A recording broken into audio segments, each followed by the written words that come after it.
off this session, and we're pretty well starting on time, so we have just over like an hour and a half to discuss issues around shadow banking and the global financial system, and the title of the session is Dangers Posed by Shadow Banking to the Global Financial System. We have three distinguished guests who I'll introduce as it comes, but we have Rama Gandhi from the Reserve Bank of India, Tukua Iwasako from Japan, and Abig Barua, who it says Chief Economist HDFC, but just moving roles to ICRIA. Before launching in, I thought it'd be worth just putting the topic of this session in the context of the broader financial regulation agenda in the G20 and the Financial Stability Board. This year, the focus in that broader agenda has been on really four key elements to improve financial stability. The way we've pitched it is we're trying to substantially complete the policy task on the issues that led to the global financial crisis 5 years ago. So the four elements to that are building resilient financial institutions, so this is Basel III and other related elements, ending too big to fail, so this is the resolution of banks as they fail, and whether that can be resolved with automatic access to the taxpayer.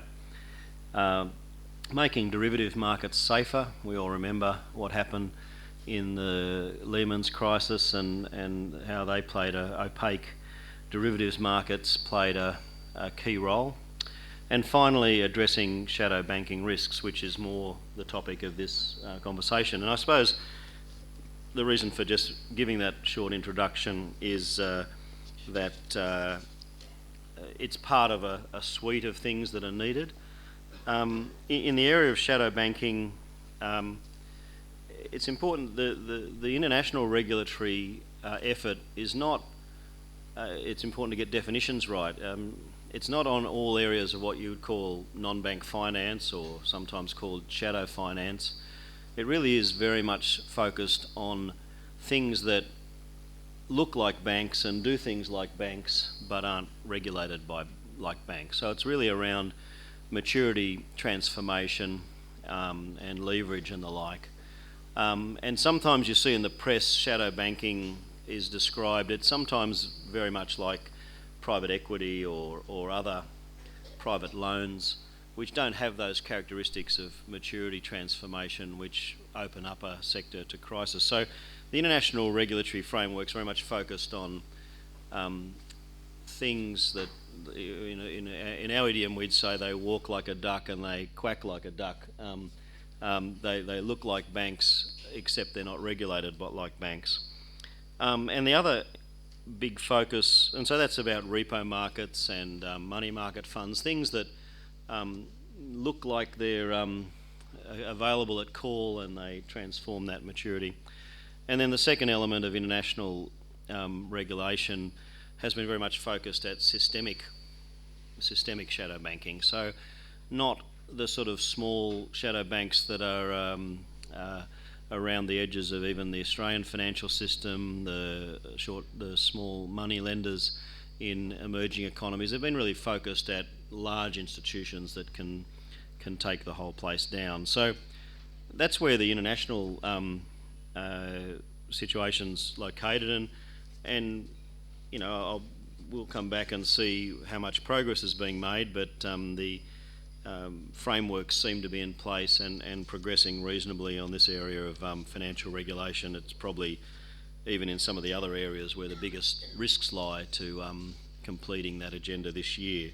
But shadow banking has a lot of different manifestations in a country like India and other emerging economies and different advanced economies, and so I think we can explore that today. And there's certainly been a very big focus on China and sectors in some countries and the risks that growth in those sectors pose. So that was just by way of introduction about where the whole agenda's up to. I think we'll first start off with Iwasaka-san from he's a professor at the Hitotsubashi University in Tokyo. He previously worked at the Ministry of Finance in Japan and has a PhD in economics from Harvard University in 1997. He's written many papers on the causes of crisis, the role of hedge funds and in the shadow banking sector, and I'm sure we will look forward to his comments today. So thank you, Iwasaka-san. Okay, thank you very much for the introduction, and thank you very much for organizers to invite me for this conference. And probably was 5 years ago first I came here, and probably it was the very first conference of this career G20 countries. And I'm very happy to be back here.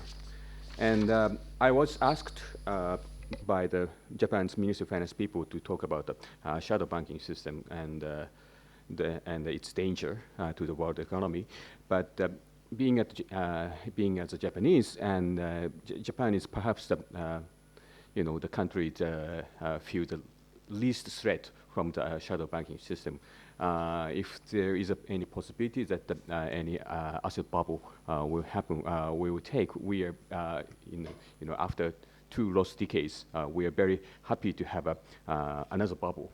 So instead of directly talking about the shadow banking system and the threat or any danger posed by shadow banking system itself, I'm going to talk a little bit about Japan's experience and describe what had happened with Japan in 1980s to 1990s, and I think it has a lot of we can learn.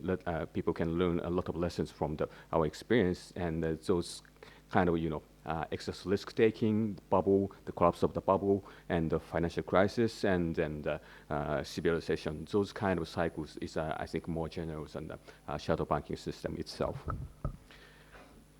So why do we care about shadow banking?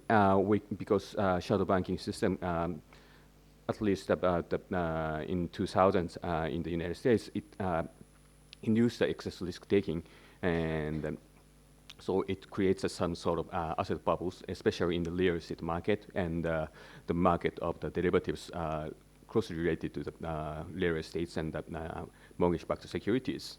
And then it comes, the collapse of the asset bubbles came in 2008, and it drives up the liquidity and the sharp contraction of debt credit, and causes credit crunch, and the credit crunch causes slowdown of real economic activity, and it leads to the severe recession. And at this final stage, probably the United States did much better than Japan, probably because they learned from the Bank of Japan's mistakes 20 years ago. So let me sort of go back to the future and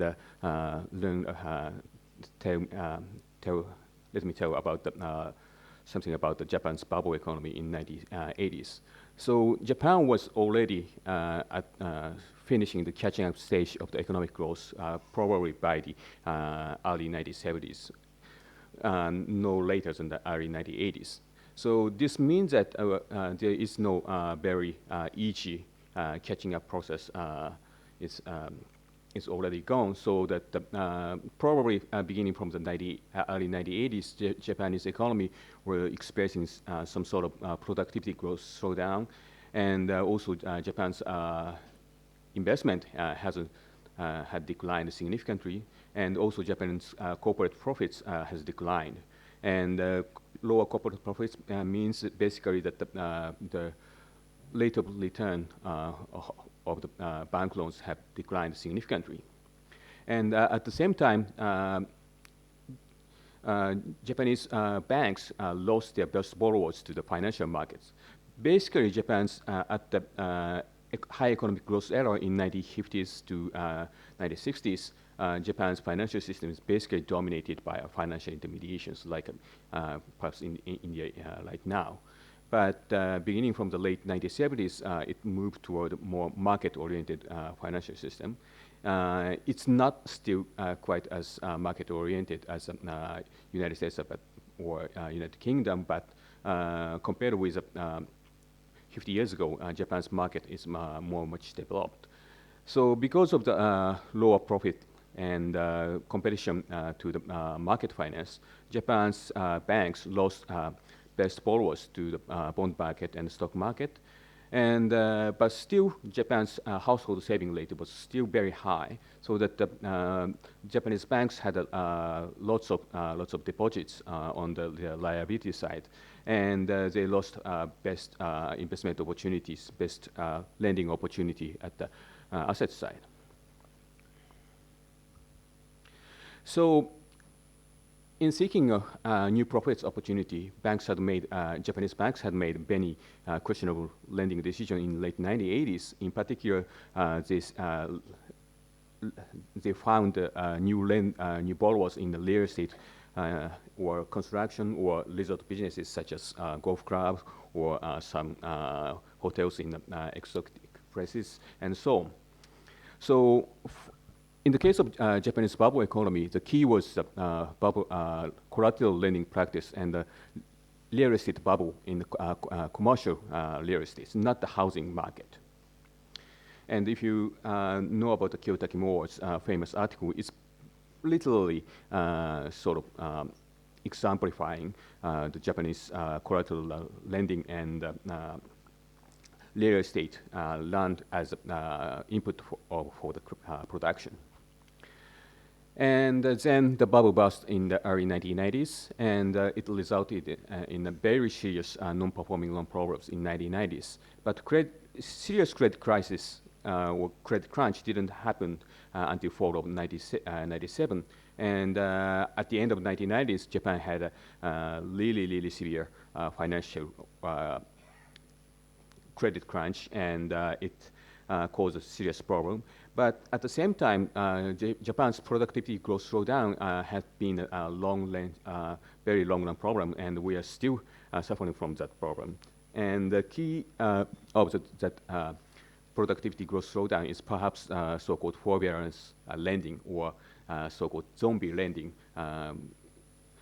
sort of fancy name publicized by the Cavalier Hoshikasha as AR paper, which is that basically Japanese banks let all those zombie corporations to survive by allowing forbearance lending, so that those credit supposed to go to the newer, more productive, more smaller corporations did not allocate it appropriately. And so U.S. subprime bubble, this is something most of the people in this room knows very well. So I'm not gonna talk a lot about this issue. But basically, the big difference is that in the United States, it was basically happened with the housing market, and there was excess risk taking in mortgage lending market, and which is caused by the sort of more demand for those mortgage lending because of the investment banks wants to, pool all those lendings and makes mortgage-backed security and pool all those mortgage-backed securities and pool them and slice into the tranches and make them into some sort of new exotic derivative of MBS. And I would say it was not a criminal act, but mostly it was a result of overconfidence and the ignorance of the all those genius of financial engineering people. And the remaining is very well, so I'm not going to spend a lot of time on this. So I think there are many common features in Japanese experience in late 1980s to 1990s, and U.S. subprime bubble and resulting in the Lehman shock and severe recession and the credit crunch afterward. First, there is a monetary easing by central bank and very low interest rates. This is a very important topic, but I'm not going to get into this topic for this session. And other factors behind the excess risk taking by financial institutions is that sort of excess supply of funding. In Japanese case, in late 1980s, it was domestic excessive household saving rate. Now, Japan's saving rate, as of 2014, household saving rate is almost zero. So it's significant change, but there was a time that the Japanese household saving rate was so high that we are running a current surplus for the long time, and then now the Japanese current surplus is very getting close to zero, and we are already running for deficit for the trade balance for many years. And in the U.S. case, basically the United States is running for the current account deficit at the time, and there was a international capital inflow to the U.S. market in mid-2000, probably because of all those international money lost the best investment opportunity after the Asian currency crisis and Russian crisis in late 1990s. And so that there were losses of conventional and stable profit opportunities, so that the financial institutions try to find some new good, stable profit opportunities, but instead they find some unconventional, exotic, and unfamiliar, in the Japanese case, lending opportunities, and the US case, it's MBS, CDS, and the other derivatives of MBS and CDS, and so on. So that's the emergence of new unknown asset classes. But there's a stark difference between Japan's experience and the US experience. First of all, as I said, Japan's bubble economy was essentially a commercial real estate bubble, which is pretty different from the US case. In the US case, it's basically a housing price bubble, and I suppose it's pretty much same about the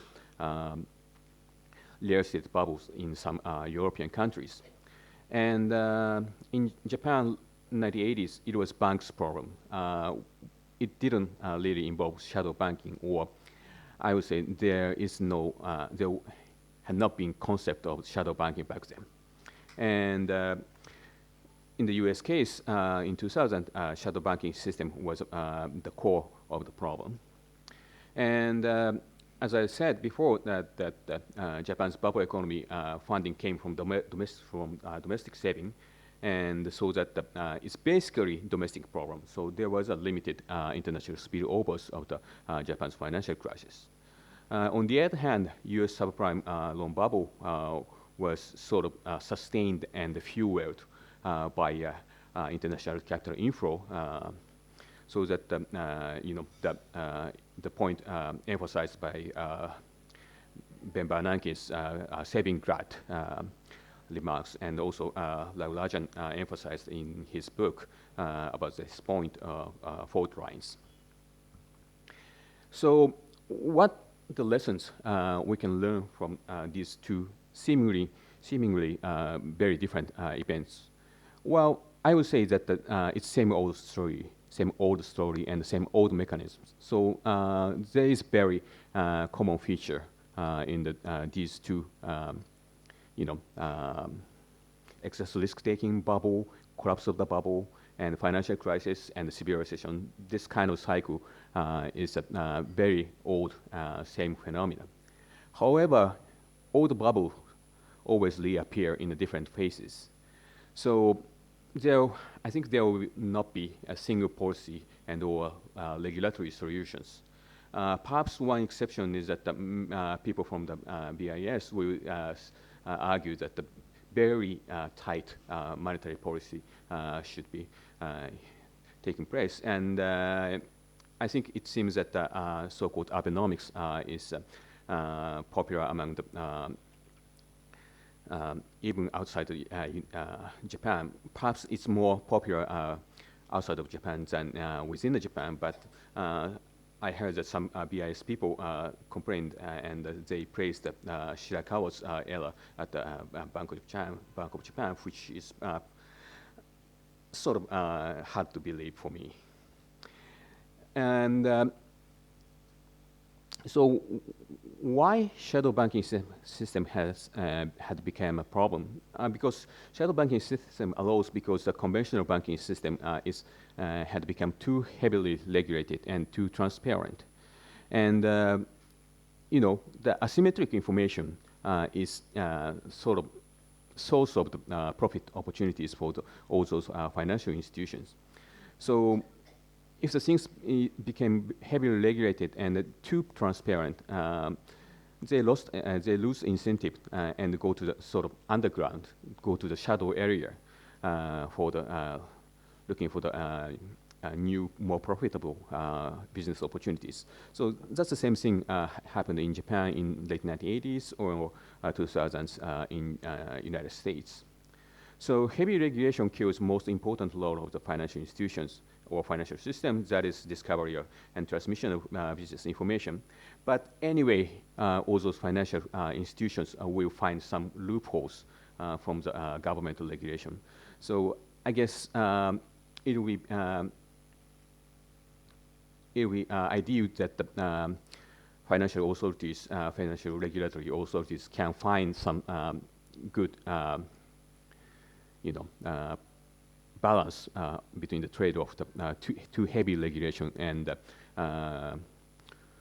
too sloppy regulation. But even the regulatory authorities impose very, very heavy regulation, there will be some loopholes anyway, and there will be some another bubbles and another bubble, collapse of the bubble and another financial crisis. And so I would say I'm not particularly optimistic about how we can regulate so-called shadow banking system right now. And from the Middle East, I have to say our biggest worry about the shadow banking systems right now is a shadow banking system in China. And Japan already had lots of problems with China. So, but this kind of this is one of the biggest worry. And when I heard or read what the Chinese people say, what Chinese people wrote, they said it's okay. It might be a problem, but it will be as bad as Japan or United States. But every time I learn from this story, I feel like a current Chinese situation exactly sounds like a Japanese experience in the 1980s. I would say that's something we call bubble.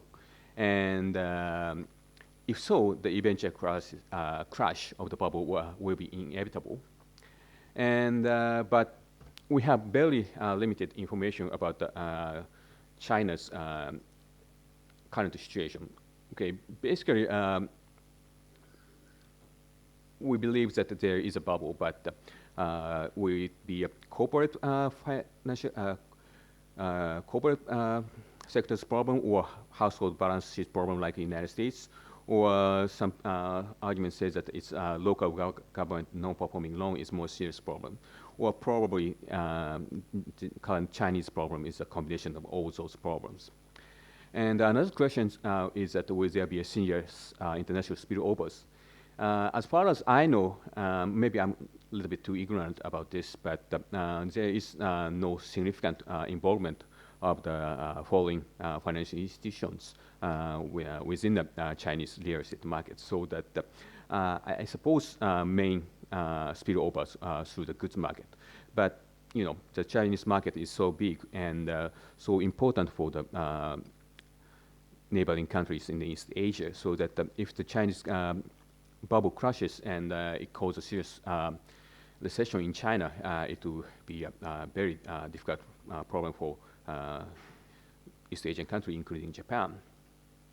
And another worry for us is that when we ask about Chinese people, that Chinese banks, state-owned or government-backed, perhaps it's somewhat similar to in the India right now. But they argue that they are better regulated and better protected, so that it won't be a serious problem. But it's difficult question that if the government have a really proper incentive to monitor and regulate all those shadow banking system appropriately or not. So government involvement is really a sort of difficult problem and a sort of edgy problem, because always sort of semi-public, semi-private private financial institutions always create a problem. In Japan's case, there is a so-called Jusen, which is sort of specialized housing loan companies, which is not exactly as Fannie Mae or Freddie Mac, but something very similar. And it was early stage of the Japan's non-performing loan program. Jusen was heart of the problem. And of course, you know that in the United States, Fannie Mae and Freddie Mac was at least integral part of their subprime crisis. And so, and also government sometimes had an incentive to, postpone or even stimulate postpone the resolution of the financial difficulties, or even sort of induce the problem. And in Japan's case, at least at the beginning of the so-called now called two lost decades in 90s, government had avoided restructuring of non-performing loans problems because of the, some sort of political issues. And even in the United States, owning a home is American dream. So all historical administrations sort of induced the housing development, housing market. And in some sense, Fannie Mae and Freddie Mac and all those MBS markets are sort of byproduct of those government policies. So one thing we have to ask is that when we discuss about the regulation of the shadow banking system, is that the incentive of the government or financial authorities themselves, because it's not really so transparent that all those government and authorities had proper incentives to do the proper regulation. Okay.